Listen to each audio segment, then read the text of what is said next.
priceless treasure in our hand.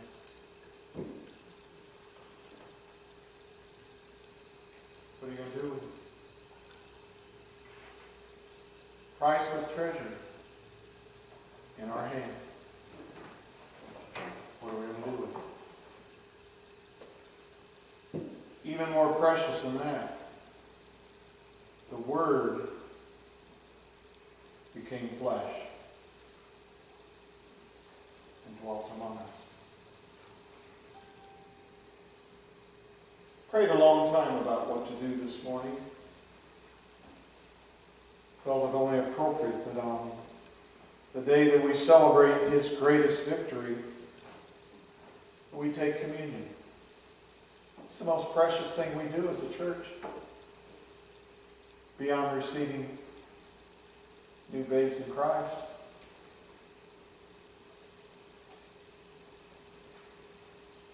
If you want to follow along, there's 3 songs right together in our hymn book. 3:14, 3:15, 3:16. Music often speaks where words can't. It's been a long time since I've done this. But I'm going to try. What wondrous love is this, O my soul, O my soul. What wondrous love is this, O my soul. What wondrous love is this, that calls the Lord of bliss to bear the dreadful curse for my soul, to bear the dreadful curse for my soul.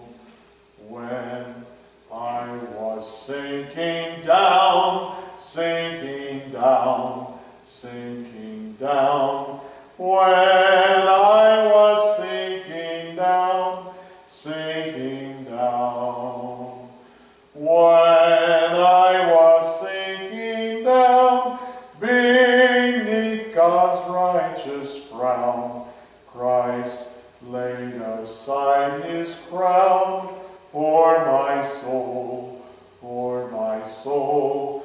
Christ laid aside His crown for my soul. To God and to the Lamb I will sing, I will sing. To God and to the Lamb I will sing. To God and to the Lamb, who is the great I am. While millions join the theme, I will sing, I will sing.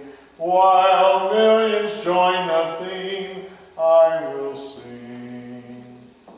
And when from death I'm free, I'll sing on, I'll sing on.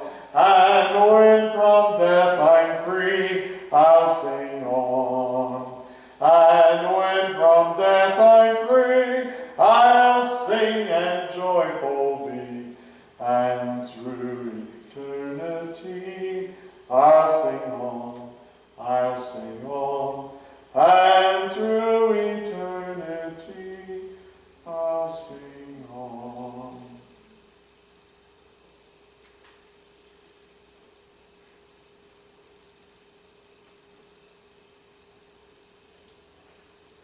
I might have to try this just to it's not there. Okay. Oh, sacred head now wounded. Okay. Oh, sacred head now wounded, with grief and shame weighed down, now scornfully surrounded, with thorns thy only crown.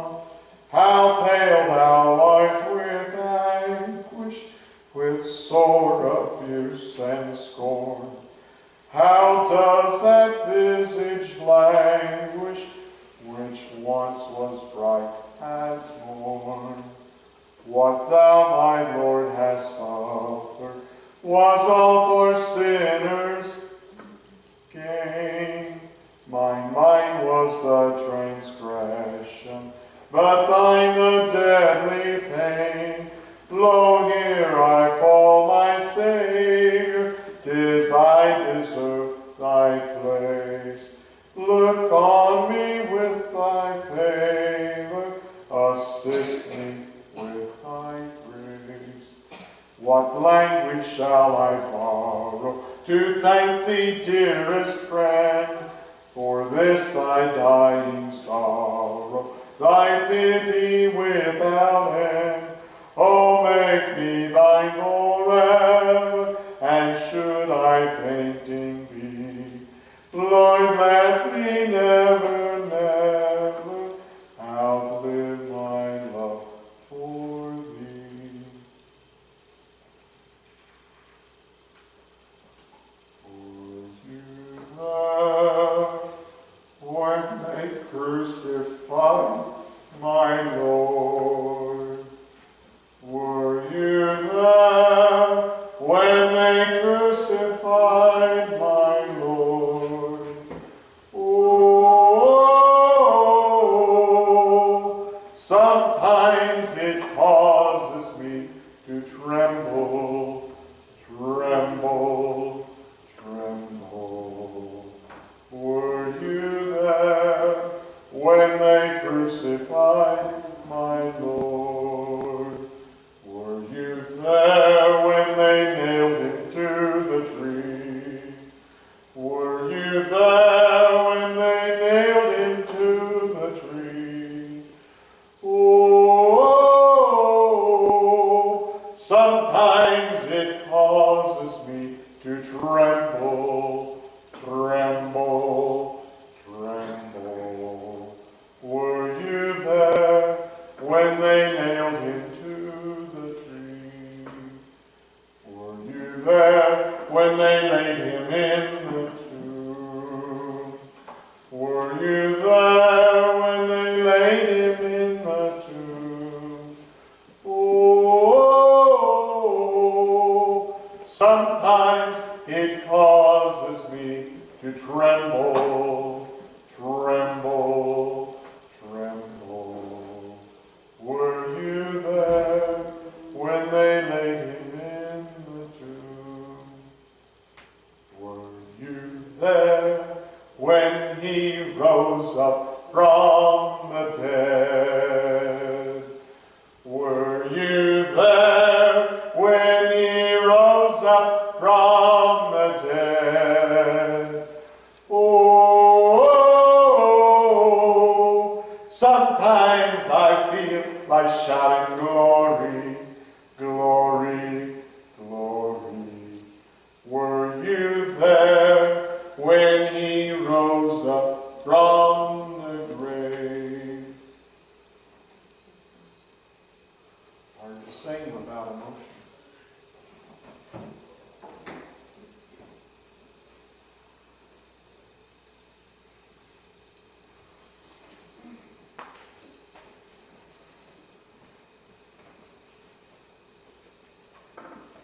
I've heard it a lot the last couple weeks. You need to take this to heart this morning. If you were the only one alive, Jesus still would have died for you. If you were the only one, he still would have died for you. Were you there? Yes, you were. Yes, I was. For all have sinned and fallen short of the glory of God, and he paid the price for all sins, past, present, and future. Yes, we were there. Yes, we took part in killing him. Yes, we hid in fear. Yes, we're very much alive and full of joy because we now know how the story ended. It is finished with Jesus saying, My part in the plan is done, Father. Let's move it on.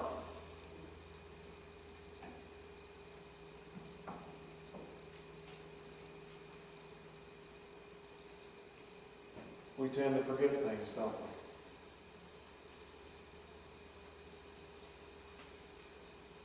Those of us in Christ should not be worrying, but we do. Those of us in Christ should not let things overwhelm us, but we do. Those of us in Christ should never feel alone, but we do, don't we? It's all the more reason that we need reminders saying, Jesus saying to you, I still would do it again for you.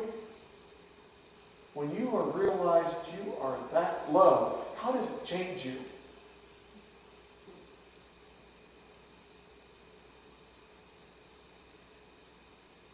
I've said to several people this week, if I'm not allowed to talk about you and to you like that, you're not allowed to talk about you to you like that either. Devil's been on a tear this week telling people how unreliable and how unaccountable and how low and how... That's the devil, people. The father of lies who started it in the garden, and Jesus stomped on his head when he come out of the grave. The devil's running around with a smashed set of chops. He's done. He's defeated. We respect his power because he has limited power. This is the power of the cross. This is us. Because Jesus declares it to be us. We don't have to ask anybody else. It was signed, sealed, and delivered with the empty tomb. This morning we ask you to come.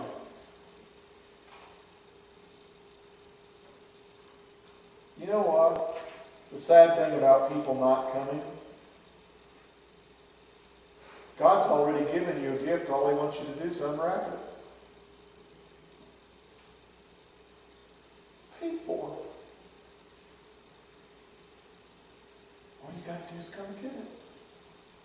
All you got to do is say yes. You don't have to be a member of this church. You just have to have a relationship with Jesus. Besides the churches and in buildings, the church is universal, and anything connected to Jesus is the church. So, devil, leave the labels at the door. You have and are a child of God.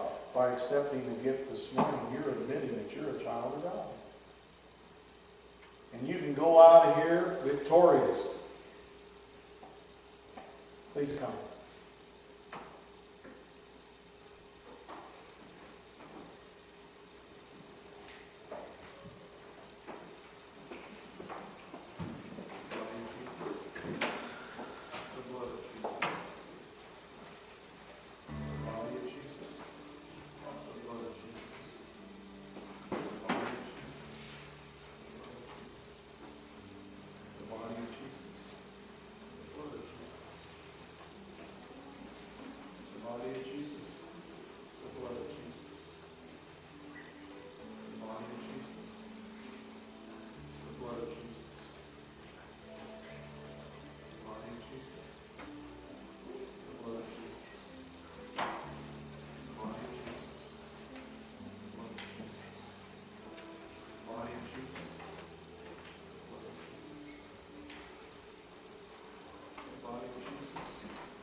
On the night in which Jesus was betrayed by one of his closest, his very own, he took the bread and broke it, and he said, "This is my body which is broken for you.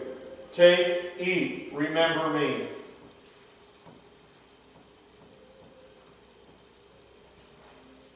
After supper, he took the cup. Said, "This cup is the New Testament in my blood. Drink you all of it."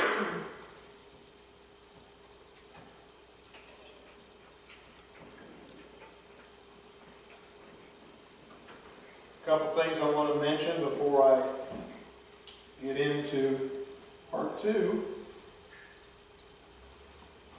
I want to thank all who participated and provided the lilies. They're very much appreciated. They're Easter. That's just the way it is. Appreciate you sitting a little further forward so I don't feel like I'm here and shouting to back there. Something else we're going to change. Starting next Sunday, well, actually starting this afternoon and tomorrow. Starting next Sunday, this side of the church will not be usable while the walls are replaced and the renovation is done on this side. I mean, we got plenty of room on one side or the other. We'll probably get the feeling that we like being so close together that we'll hate to split up again. So anyway, so when that side's done, then this side will be cordoned off and done. And the ceiling, we found that's going to be easy because they don't have to take it down. They can put the new ceiling right over the top of what's there.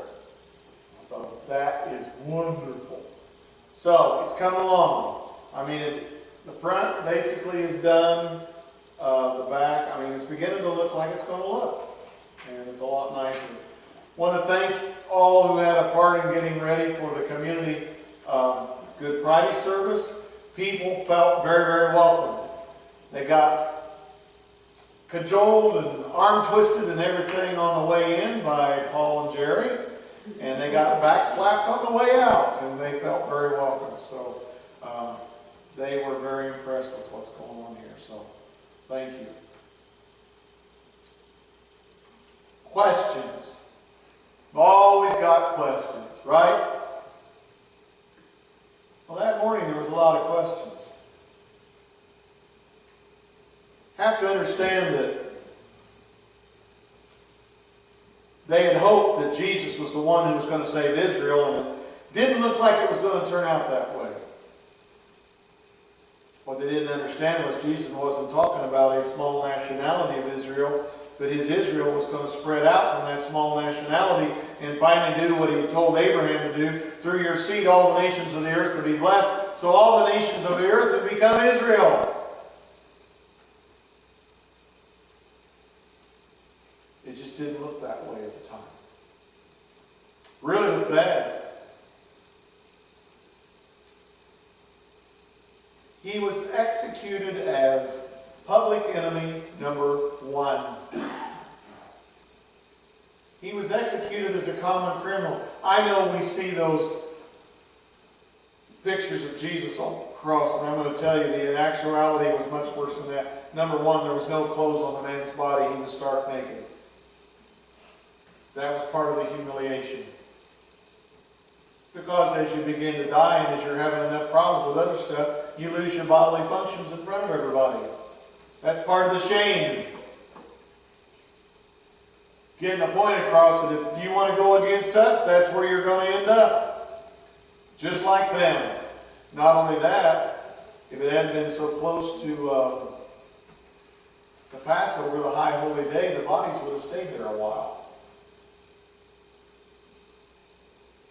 And after they died, the birds would come in and eat their eyeballs and whatever else that was soft and start working on the rest of them until they took them down. Or until they fell down. It was horrible. What do you feel like when hope dies? It's a terrible feeling when hope dies. When when you feel like you have nothing to live for, you have no reason to be here, and you just want the pain to stop, so the devil has you do what he had Judas do, you take your life. And the devil wins for all eternity.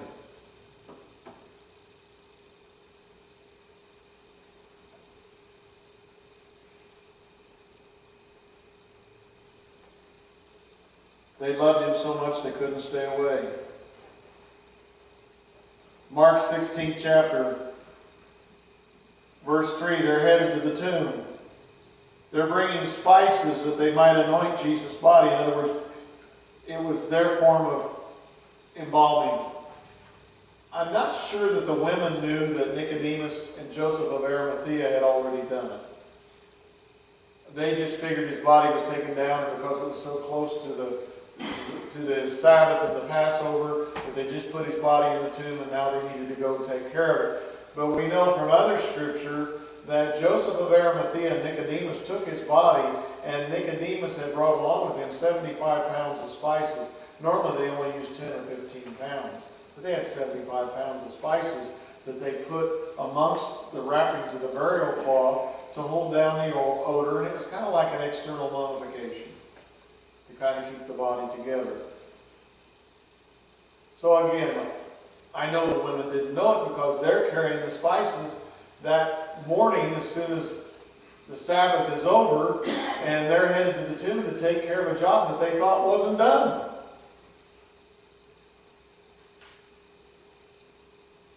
You know, even when nobody else loves Jesus, if you know that you do, you can love him anyway, no matter what anybody says. That's what Nicodemus did. That's what Joseph of Arimathea did. That's what these women are doing. They're going to a dangerous place. They're going to a graveyard where the stone has had Caesar's seal put on it, and they're not supposed to be there, and it's being guarded by Roman soldiers. Some of you don't like even being in graveyards, let alone early in the morning. But they have a question. Who's going to roll away the stone? Now, that's not saying the women are wimps, but this stone probably weighed close to a ton. And it is in a groove in the ground that goes downward. And when it gets to the bottom, it goes ka-chunk. And to get it to move takes a lot of muscle power. So one of the first questions is, who's going to help us? Isn't that the question that we still have today in many senses? We're in our own trip to the garden. We are in our own anguish. We are still hanging on for hope, but yet hope is almost gone. And we're saying, who's going to take care of? And according to this story, God does. You listening? God does. Sometimes we jump the gun and we mess things up because we didn't wait for him to be able to work, or we got in his way. Something that I've learned, I've been married a little over a year, but I finally did learn something. Number one, I learned several something. Number one, she can cook. Does a pretty decent job at some new things I've never been around before. Number two, when she's cooking, I need to stay out of the kitchen. Besides, our kitchen's kind of like the size of a walk-in closet. And we're not tiny people. Especially when you open up microwaves and oven doors and dishwasher, and you open up the freezer compartment, and she's all the time saying, "Don't raise up!" So I know something's open somewhere. So I've learned to stay out of the way. Things might be happening in that kitchen. She may be really talking to herself, and the Lord tells me just to stay away and pray.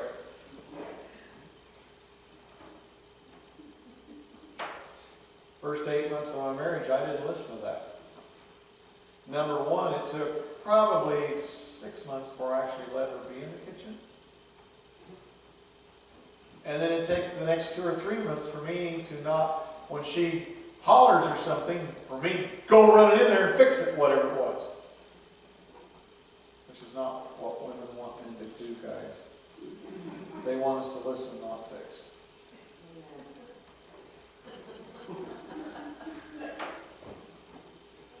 Who's going to roll away the stone? One account says there was a great earthquake. Another account said the angel rolled away the stone and sat on it.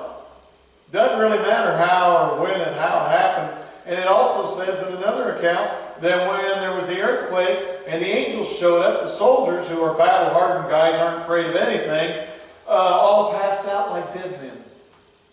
Well, angels kind of have that effect on people. Who's going to roll away the stone? God will take care of it. The other thing is, another question. The stone's been rolled away. The body of Jesus is gone. While they're wondering about this, two men in clothes that are gleaming like lightning stood beside him. I mean, if I'm in a tomb and something's not there that's supposed to be there, and I think I'm alone, and all of a sudden there's two bright guys standing next to me, I'm going to be in sensory overload. We read these stories and we just go, oh, we just clean it up so well. No. Now it's time for angels to ask questions. Why are you looking for the living among the dead? You want to be alive? Quit being around dead things. You want to live life? Quit living dead. And most of the world has taught us how to live dead. Only Jesus can teach you how to live live. What are you looking for? Or are you looking in the wrong place? A lot of people in our neighborhood that are looking for things. We're hoping somehow or other we can get the word out and become interesting enough that they will get curious enough that they will start looking for the living among the living and quit looking for it among the dead. We try. We've had people that are in this place, this facility, who are living the dead. By the way they act, by the way they talk, by their attitude. You can tell how people are living, whether they're living live or whether they're living dead. Living dead is mad and sad all the time. Or an anesthetized joy, which doesn't last. Out of a bottle, a pill, or a puff of something. It doesn't last. Why are you looking for life with temporary dead things? And you decide.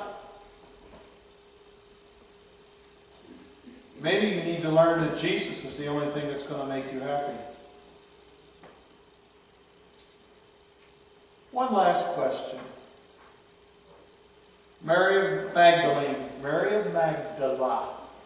She's the one that it is believed that Jesus cast at least 10 demons out of.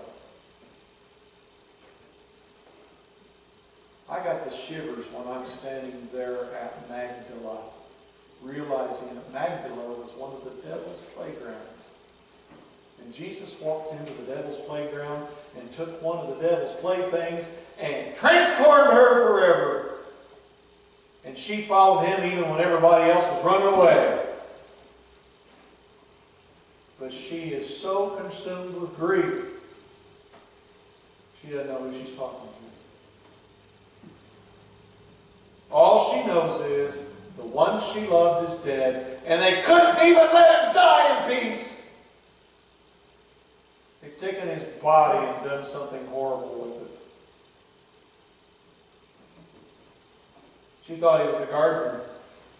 Because, see, a lot of times, but that was generally when the process was along for a while. When the flesh is finally gone from the bones, they collect the bones up, put them in a box, and the box goes up on a shelf in these tombs, and that tomb space where the body's at is used for somebody else.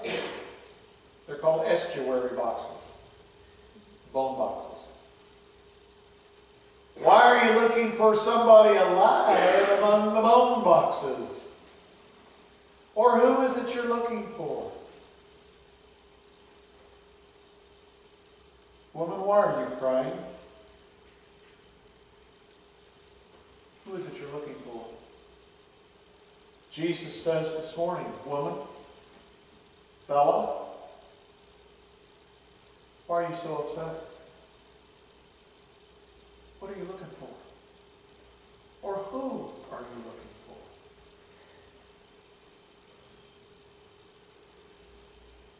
You hadn't already figured it out. In this place, we believe that your only hope is Jesus Christ. In this place, we believe that the only lasting answer to anything is Jesus Christ.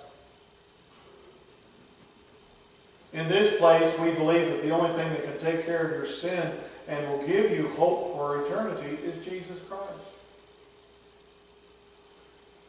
You don't get to heaven by being good church people.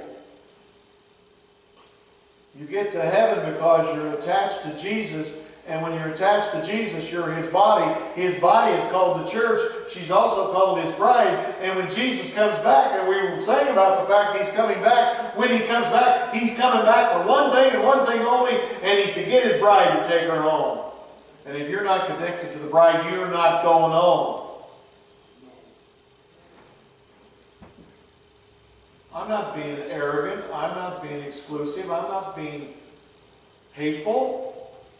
I'm being truthful. You want to be at the wedding, you got to have the wedding clothes on and be ready for a wedding.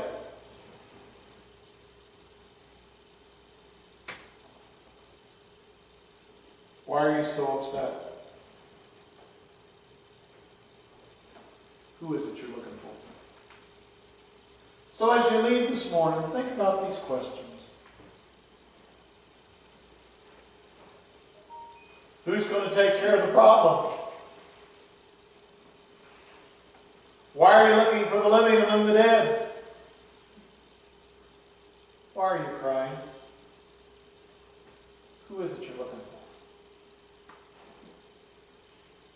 for? Now, as long as I'm pastor here, and it's going to happen at Christmas, it's going to happen at resurrection time, there's only one piece of music out there that just really lets it rip.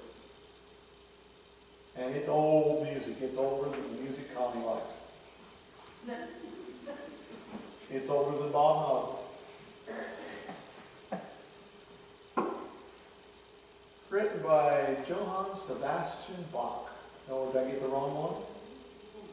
Oh, it's Handel's Messiah. Well, Bach had some good ones too. Well, Bach and Handel and Mozart was all doing about the same thing. For them, they were the masters serving the master. I'm tired. I never know what's going to come out. But I do know this. We get to heaven, there's going to be a lot of this going on. Byron, I want you to turn it on. I want you to let it rip. I don't want it to be soft. To see what you all do with it. The seventh angel's going to sound his trumpet, and when it sounds, watch out.